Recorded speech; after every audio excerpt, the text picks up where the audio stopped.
There is a new study out from Human Rights Watch and the American Civil Liberties Union that's actually pretty disastrous. According to the study, nearly 70,000 more people were arrested for marijuana possession in 2015 than for committing actual violent crimes. Violent crimes like rape and murder and aggravated assault. Stuff like that. We arrest more people for possessing marijuana. What are we doing? What are we doing with this country? I don't understand. So let's get into some of the numbers. So officers arrested 505,681 people last year for violent crimes, including murder, rape, and aggravated assault. That same year, police arrested 574,000 people simply for possessing cannabis, marijuana, pot, weed, whatever you want to call it. According to the report, the authors, they said that every 25 seconds in the United States, someone is arrested for the simple act of possessing drugs for their own personal use. And despite officials' claims that drug laws are meant to curb drug sales, 4 times as many people are arrested for possessing drugs as are arrested for selling them. So that is pretty disastrous. And nearly half of those drug possessions arrests were for just marijuana alone. So look, this is disastrous. I guess it's good that there are less people arrested for violent crimes overall, since violent crime in this country has actually been going down for the last couple of decades. That's great. But still, you have more people, a lot more people, nearly 500,000 just last year arrested for just possessing a drug. And that's a disaster. Ron, what do you think? Well, I think it's a reflection of a lot of things. I mean, first of all, the drug war is beyond broken. It is beyond time to end. And we're in a weird place where we're finally evolving when it comes to pot laws and stuff like that. We're finally evolving, even though the only reason it's a Class A drug in the first place is because of a propaganda campaign that can be traced back to the 30s with no scientific evidence whatsoever, by the way. And we're finally evolving from that. Meanwhile, you have people in high positions, Chelsea Clinton, people saying things about pot that are grossly irresponsible, and you still see arrests like this. And that's because a lot of the archaic laws still exist, A. And B, we have a for-profit prison industry. So if violent crime is going down, which, yeah, that is a great thing, but if that's the case, well, guess what? There's still a demand for prisoners, which is completely ethically horrendous. But they still got that demand for prisoners. They need people in these jails. So, yeah, they're going to go after nonviolent drug offenders, and they're going to use the laws to fill up these cells. And you see people, you see these for instances, especially against poor people and minorities, where they get these ridiculous sentences just for having a little bit of pot on them. And it's just a reflection of multiple broken systems, prison industry, drug policy, all of these broken systems interweaving with one another. Yeah, let me give you some context with some stats here that I have. I mean, you've got the racial angle, obviously, which is a big part of this as well. Black people in the United States are disproportionately affected by the drug war because of the drug war.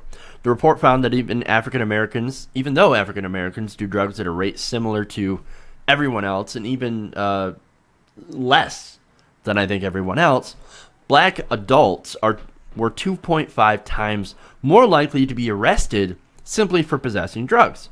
When it comes to marijuana possession, black adults are 4 times as likely to be arrested than white adults. So there is a huge disparity. In fact, according to the report, the racial disparity is enough to be considered, quote, racial discrimination under international human rights laws. Jeez.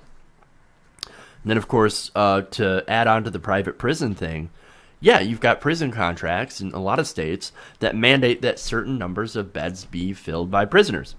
And, these for-profit prison corporations like Geo Group and Corrections Corporation of America would rather not have to deal with violent criminals in their prisons like murderers, nor do they want to deal with the mentally ill as well that require special treatment and, of course, more cost to take care of. No, Right. they'd rather fill their beds with nonviolent drug offenders. So that's why you have these laws. Now you also have a law enforcement angle. Now, even though the police vehemently deny it, there are quotas. We know there are quotas. There are quotas to fill on how many arrests. It is so much easier to and lazy as well to target people for drug crimes in order to fill those quotas for arrests. And you have the Right. police departments that are incentivized to make arrests in order to receive funding. And then there are also civil forfeiture laws where the police can take your stuff if they think that you've got drugs in your home. And sometimes, and look, oftentimes people that are hit with these civil forfeiture laws, they can't afford to get their stuff back. They can't afford a lawyer. And guess who gets all that stuff? The police department, who auctions it off and keeps the money for themselves. Those are the huge issues with our war on drugs, our drug laws. It's been a monumental failure, man. Like, Oh, big time. it hasn't stopped the use of drugs, for one, and it hasn't helped get any of them off the street. The only thing that it's effective at is incarcerating people for doing nothing other than to smoke a plant. They don't go around killing people if they're high on marijuana. They don't eat people's faces.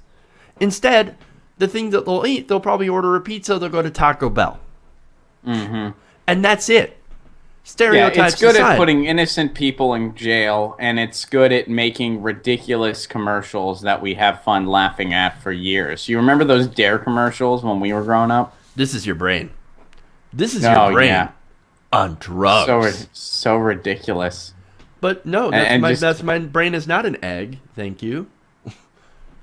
Well, and even just like some of the commercials they would have, like, yeah, I bet when a bunch of 15-year-olds score some pot, the first thing they think to do with it is, let's go find a kid 5 years younger than us and give it to him. Yeah. Like, you want these drugs, man? Oh, you're a square. Like, yeah, they're really, let's find a 10-year-old. Yeah, let's hang out with a 10-year-old. That's awesome. I thought that was going to happen to me. I was like, at some point, an older kid's going to offer me that. That never happened. You know why? Because when a 15-year-old scores some pot, they wanted it for themselves and their friends. Yes. Now, I had friends when I was growing up that were potheads. I was one of the only ones in the group that didn't actually do it. I know, right? And you know what would happen? Like they say, you know, all these commercials about, oh, the peer pressure, they're going to pressure you into doing drugs and everything. No, my friend's like, you want to do it? And I'm like, nah. Okay, cool. Yeah, I mean, totally. I feel like there's way more pressure for drinking. There is. Because, I mean, I smoke pot, but there have been times where, like, you know, it'll be around and they'll be like, oh, you want to hit? And I'm like, not tonight.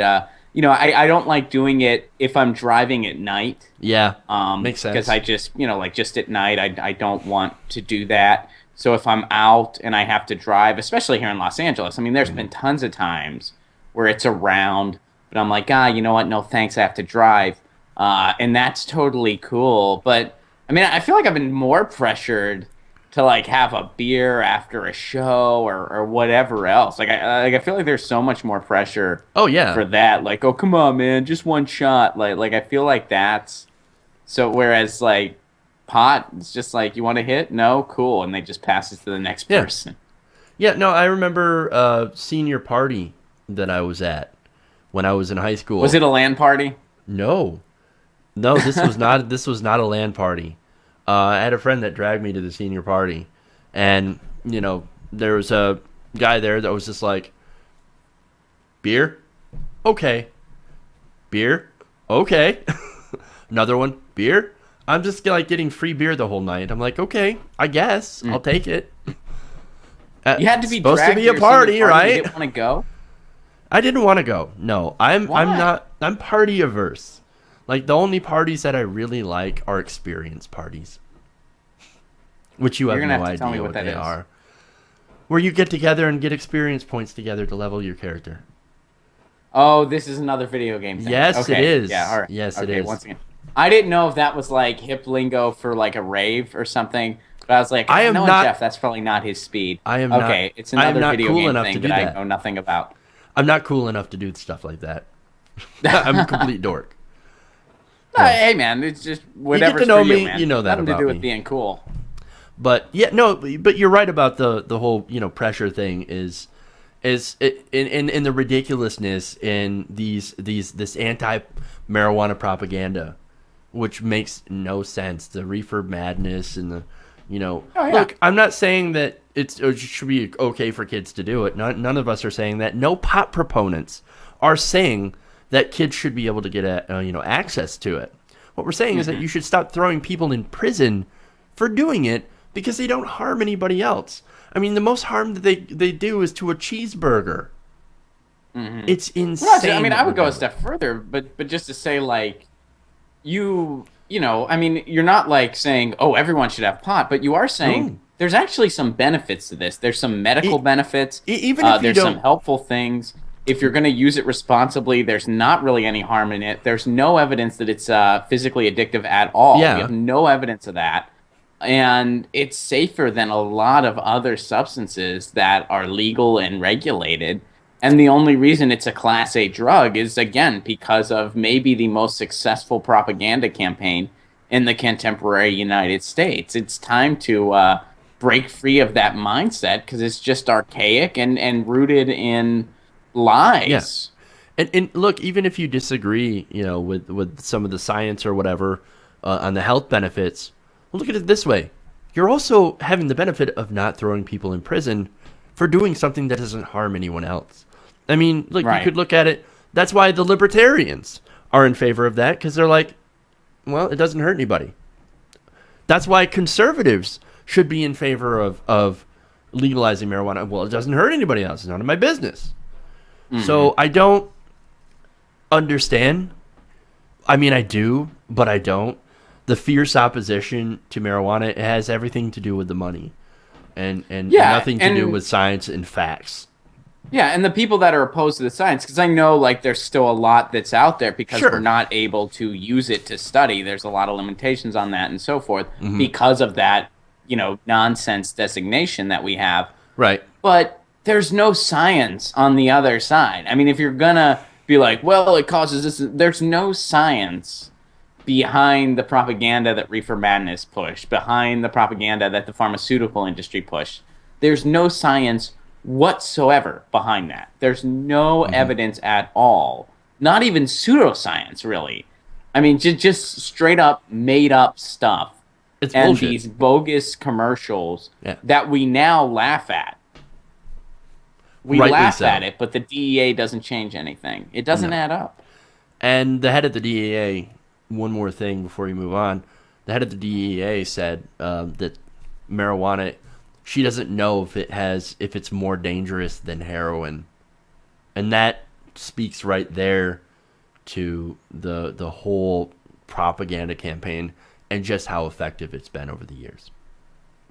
Got to dispel Yeah, that. and you wonder if they really do believe that or if they are just so heavily incentivized to continue that bogus stance. Hey everybody, thanks for watching this video. If you want to see more like this, please hit the subscribe button below. And if you want to support truly independent, non-corporate media, go to our Patreon page and become a patron. Patreon.com/TYTNation.